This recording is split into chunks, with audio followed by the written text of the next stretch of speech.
یعنی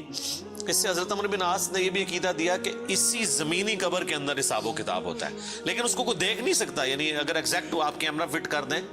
تو یہ جو کیپٹن عثمانی برزخی گروپ جو لوگ کہتے ہیں نا وہ کہیں اور قبر ہوتی ہے، تو حضرت عمرو بن عاص کا یہ عقیدہ نہیں تھا. یہ حدیث ان کے گلے کا کانٹا ہے، جب وہ ہم پیش کرتے ہیں وہ کہتے ہیں عمرو بن عاص کا تو ذہنی توازن آخری وقت میں بگڑا ہوا تھا، وہ تو بہکی بہکی باتیں کر رہے تھے، کیونکہ ان کے لیے تو وہ جو بھی باتیں حضرت علی کی فیور میں جائیں وہ بہکی بہکی ان کو لگتی ہیں نا. میں کہتا ہوں ان کا دماغ جتنا موت کے وقت کام کیا ہے نا پہلے نہیں کیا تھا، کیونکہ وہ تو اس وقت ہی ان کو احساس ہوا ہے. اس طرح کو پوری اپنی لائف سٹوری سناتا ہے جس کا دماغ چلا ہوا ہو، کدھر سے شروع ہے اور کدھر تک پہنچا ہے. اچھا یہ حدیث مسند احمد میں بھی آتی ہے، اس میں جو ہے نا الفاظ ہیں کہ وہ گھبراہٹ کی وجہ سے نا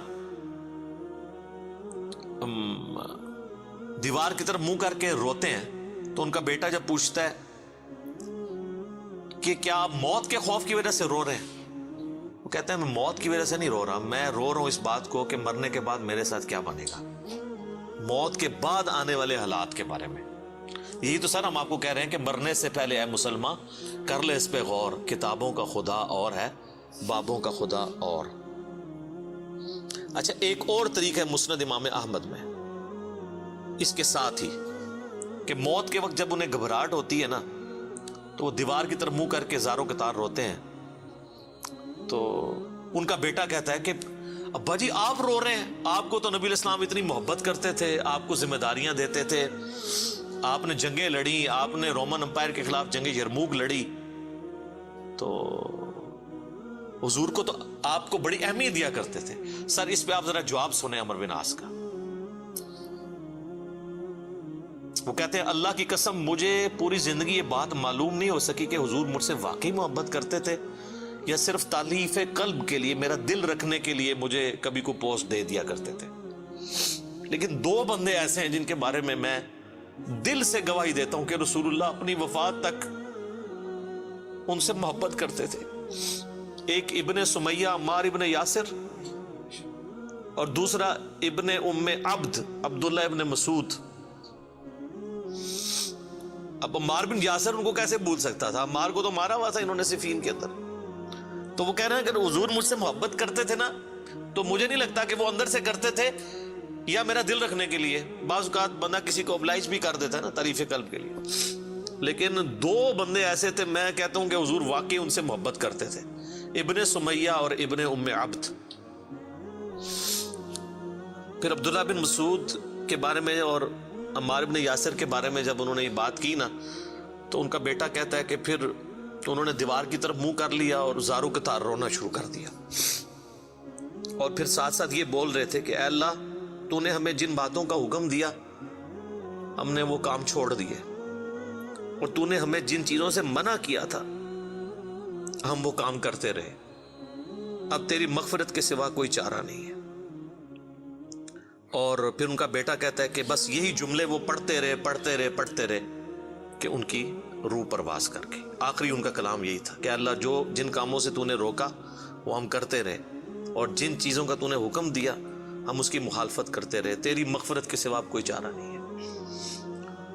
تو اسی حدیث میں الفاظ ہیں کہ وہ جو میں نے بتایا مسند احمد والی جو حدیث ہے کہ میری زندگی میں جو 3 پیریڈ آئے اس میں انہوں نے پھر تیسرا کہا کہ پھر میں حکومتی معاملات میں بادشاہت کے معاملات میں پڑ گیا. صحیح مسلم میں تو ایمبیگوس الفاظ سے، مسند احمد والے طریق میں ہے کہ میں بادشاہت سے جا ملا، یعنی وہ ملوکیت والا وہ جو معاملہ تھا وہ اسی کو ہی رو رہے تھے. مسند امام احمد میں ایک حدیث ہے کہ جب عمار بن یاسر کی قتل کی خبر ملی جنگ صفین میں تو ایک شخص آ کے عمرو بن عاص کو بتاتا ہے کہ عمار قتل ہو گئے ہیں. تو حضرت عمرو بن عاص بلند آواز سے پڑھتے ہیں انا للہ و انا الیہ راجعون، اور وہ بھاگتے ہوئے حضرت معاویہ کے پاس جاتے ہیں اور کہتے ہیں کہ معاویہ تو عمار کو ہماری فوج نے قتل کر دیا، عمار قتل ہو گئے،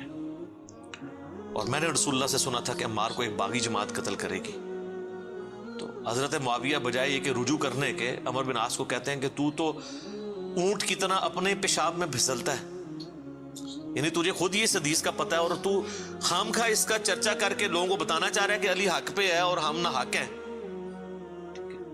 تو ہم نے اس کو مارا ہے، اس کو تو علی نے مارا ہے، نہ علی لاتا اس کو اور نہ وہ جنگ کے اندر قتل ہوتا، یہ تو علی نے لا کے ہمارے نیزوں کے آگے اسے پھینکا ہے، نعوذ باللہ۔ اتنی باطل تعویل کی۔ اور المستدرک الحاکم میں اور باقی کتابوں میں حدیث کی ملتا ہے کہ جب حضرت علی کو اس کی خبر ملی نا تو انہوں نے کہا کہ پھر معاویہ یہ کہنا چاہتا ہے کہ حمزہ کا قاتل رسول اللہ تھے، کہ نہ وہ جنگ احد میں ساتھ لے کے آتے نہ حمزہ قتل ہوتا، تو جو شخص جس کی فیور میں قتل ہو رہا ہوتا ہے وہ تو اس کا قاتل نہیں ہوتا، مخالف ہی قاتل ہوتا ہے۔ تو پھر مسند احمد میں ایک اور حدیث ہے کہ عمار کے قتل ہونے کی جب خبر پہنچتی ہے نا تو حضرت عمرو بن عاص کہتے ہیں کہ میں نے خود رسول اللہ سے سنا تھا کہ عمار کو باغی جماعت قتل کرے گی اور عمار کا قاتل اور مال لوٹنے والا آگ میں ہے۔ تو وہ جو شخص خبر لے کے آتا ہے نا اس کو بھی ہاتھ پاؤں پڑ جاتے ہیں کہ ایک میں ان کو خبر دے رہا ہوں، ان کو خود بھی پتا ہے، تو یہ لوگ کیا کر رہے ہیں؟ تو حضرت عمرو بن عاص اس کی بھی تعویل کرتے ہیں، وہ کہتے ہیں حضور نے جو جہنم کے بارے میں فرمایا تھا نا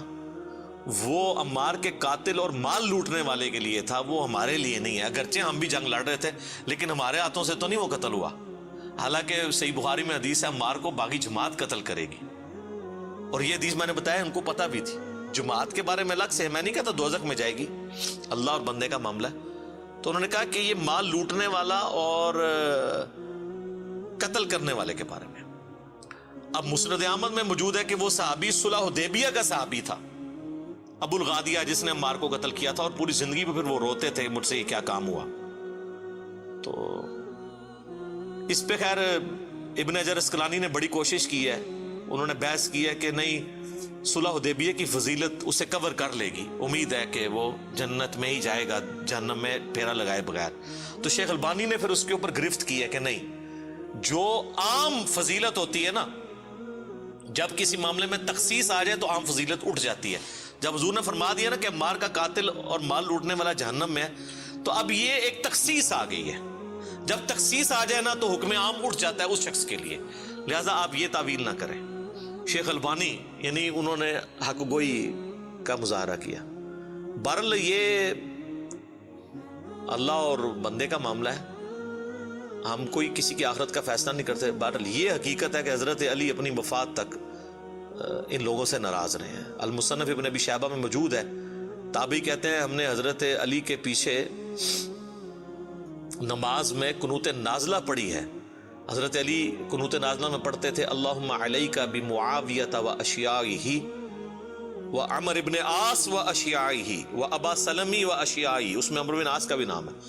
اے اللہ معاویہ کے شیعہ اور معاویہ اور اس کے شیعہ کو برباد کر، عمر بن عاص اور ان کے شیعہ کو برباد کر۔ یہ حضرت علی قنوت نازلہ پڑھا کرتے تھے۔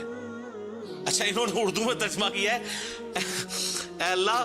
معاویہ اور اس کے شیعہ کو سنبھال لے۔ اب کیسا لفظ استعمال، لفظ آتا ہے نپٹ لے،